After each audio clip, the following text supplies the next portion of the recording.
Hey guys, and welcome back to my channel. April Millie Me here, and this is another week's worth of meals. So Monday we had beef ribs, which I've never cooked, rice, and green beans with some sauteed peppers. And I have never cooked these before. They looked really good. I think they would taste a little bit better on the grill, but I gave it a go. I asked my mom for some advice. She told me it would be better to sear them, so that's what I did.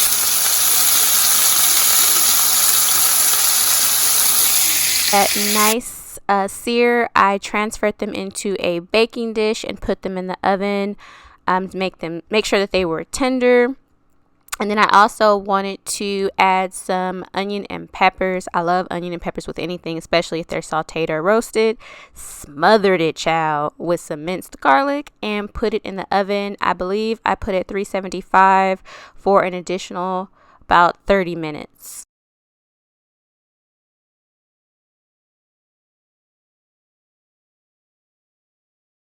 It's the final result. This came out really good, y'all. The meat was very much so tender. I have the wild rice, which y'all know I love the sweet peppers and onions, and I am a green beans freak. And we had some yeast rolls as well. This was a really hearty meal. It came out really good. I'm gonna play around with beef ribs like this. I'm used to the big Jurassic Park size ones, but these were boneless. Really good. The next day it was Taco Tuesday, y'all. Shop at Ralph's, aka Kroger. Do not sleep on the section of meat that is reduced, especially if you are going to cook it up. Y'all, this was $1.99 a pack for ground turkey. Ground turkey is usually $5.99. So child, I could not pass that up. If you cook ground turkey, it is best to put a healthy fat oil while you're frying it, because it does not render a lot of fat, and you got to season that mess, okay? And when you think you done season it some daggone more, it needs help.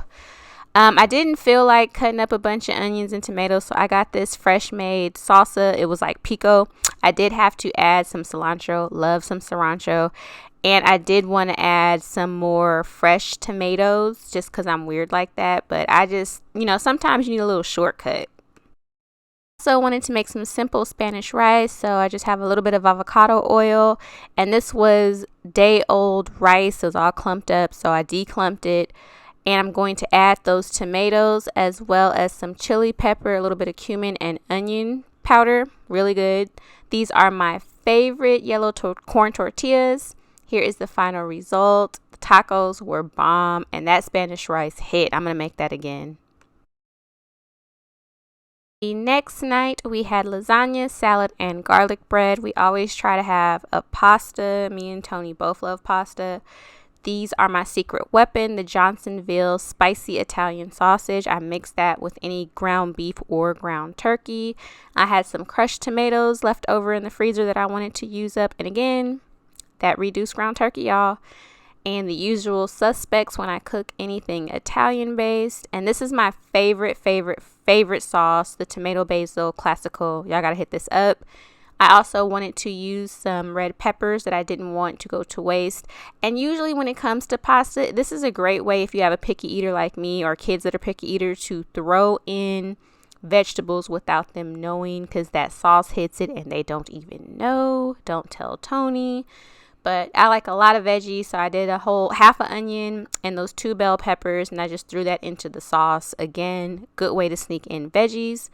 And what I do with the sausage, I just take them out the case and I go ahead and hand mix them in with the actual ground beef and our ground turkey along with the seasoning.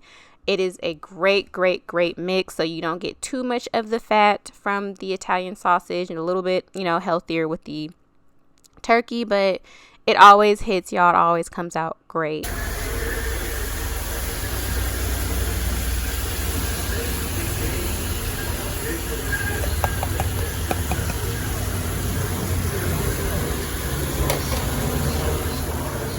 I think I've made a conscious decision to start getting my minced garlic at Sam's Club, because I literally put it in everything. I smother things in garlic.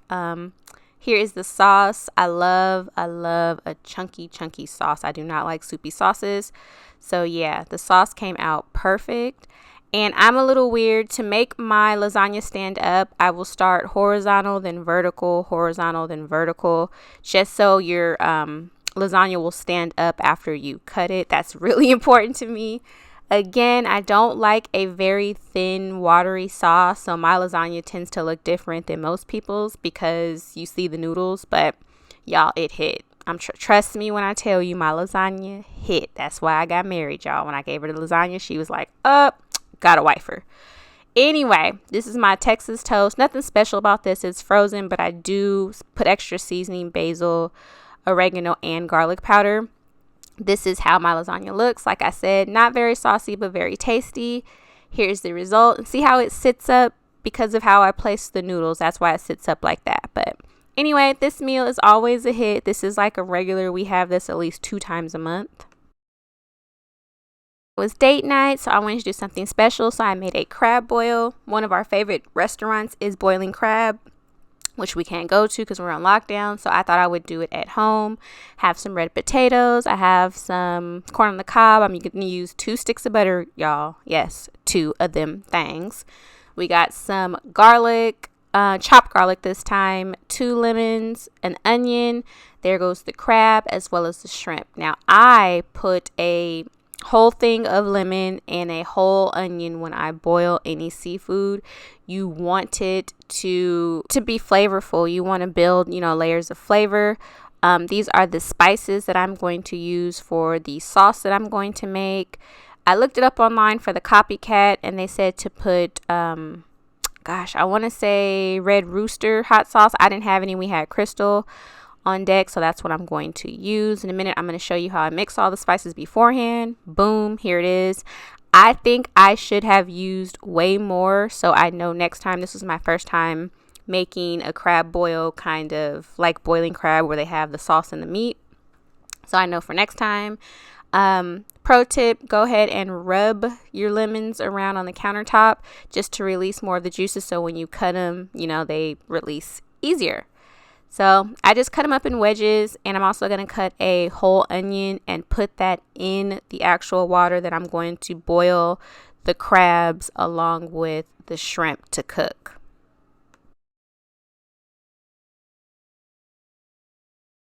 Another thing I wanted to share with you, this is why I clean my rice. I get a lot of questions about that. I have another clip that I show you how I do it, but yeah, that's my rice cooker. Clean your rice, y'all. It just be cloudy and dirty and nasty, and you don't want sticky, dirty rice. This is me showing you the onion, lemon, and I put the potatoes in there first because, of course, they're going to take the longest to cook. Y'all, so this is why it makes the crab boil a little different. You're supposed to have a sauce, and the crab and the shrimp and all the seafood come in a bag, and that's how it is at the restaurant. So I was like, I'm going to do it at home. So this is 2 sticks of butter. And I really feel like I should have used more. I know it's crazy, but you'll see at the end how it didn't coat everything. It was still good. It smacked, y'all. But I think for next time, I'm going to use 3 sticks of butter. Or I don't know, maybe add in some oil so the sauce will go a little longer. And I put in actually 2 tablespoons of the chopped garlic, but this is just showing you one. I don't need to show you both. You get it. But after this, I added all of the seasoning, and this is how it came out. It was really, really good just as this, in this state, but I did follow the directions and added some hot sauce, and it made it that 10 times better, y'all. So I'll definitely do this again. I just know I have to double up on what they have as a sauce. There I am showing you guys that pretty much done. The recipe called for, I want to say Red Rooster, or no, it was Louisiana hot sauce, but all we had on deck was Crystals. I didn't feel like going to the store, so that's what we had. Here's how it came out. I had a little, shrimp cocktail going, had the rice, and the crab boil was really, really good, but I'll double up on the sauce next time. And this brought us to Sunday because, of course, we had leftovers. But Sundays, I tried to make a heartier, more traditional meal. So we wanted some red beans and rice. Plus, it was cold out. So I was like, this is perfect. I always soak my beans a couple of hours before. I don't do it overnight. I think that's overkill. As long as you do it like 4 to 5 hours before you cook it, you should be fine. I just put those in. And then I believe 5 hours later, this is how they looked. And you can see the dye coming off, but they were pretty soft when they, opened up. I had some andouille sausage, and my mama puts chicken thighs. I didn't have chicken thighs, so I used chicken breast. You got to use what you got, girl. And these are all of the spices that I use to season my red beans and rice. I always put a little bit of oil. My favorite, y'all know I'm hooked on this avocado oil, in the pot with the beans. I went ahead and after I rinsed them off, put them in there. I will let my beans go like that with a bay leaf probably for an hour before I add everything else. I know that sounds weird, but that's just how I do it. Here's the clip I was telling y'all about cleaning my rice. I just put it in the measuring cup and I let the hot water run over it, and I will rinse my rice about 2 to 3 times until the water is clear. Look at all that. That's what y'all eating if y'all don't rinse y'all rice. It's nasty, y'all. So that's my clean rice, and I always add salt, pepper, and a little bit of oil on it. And then I'll go ahead and let that go. I chopped up the chicken breast in chunks along with my andouille sausage. After an hour of the beans going, I went ahead and put those in. That's how they look after an hour with my bay leaves. And guess what? A whole mess of that minced garlic, y'all. Do not sleep on garlic. Garlic makes everything better. But that's how it looks when I put, everything in it. Then I will let my beans go for an additional probably 2 to 3 hours on low, just to let everything, marry and marinate. Then I'm going to show you that I did use half a whole onion as well as some celery. These were left over from, I believe, the weekend. Nothing goes to waste in my house, y'all. So I used that as well as a bell pepper, the Holy Trinity, and added those to my beans. While those were going, I made some cornbread, used the Jiffy. And I don't know about y'all, but I like my cornbread a little bit on the sweet side. So I do add a little bit of sugar and a dollop of honey. That's totally up to, taste. My daddy hates it sweet. I love it sweet. So that's how I do it in my house. And here are my red beans and rice, y'all. Well, this is the beans portion. I'm going to show you the rice in a minute. But it came out really good. It was the right consistency. Some people like theirs a little thicker. Some like a little thin. This was perfect for us.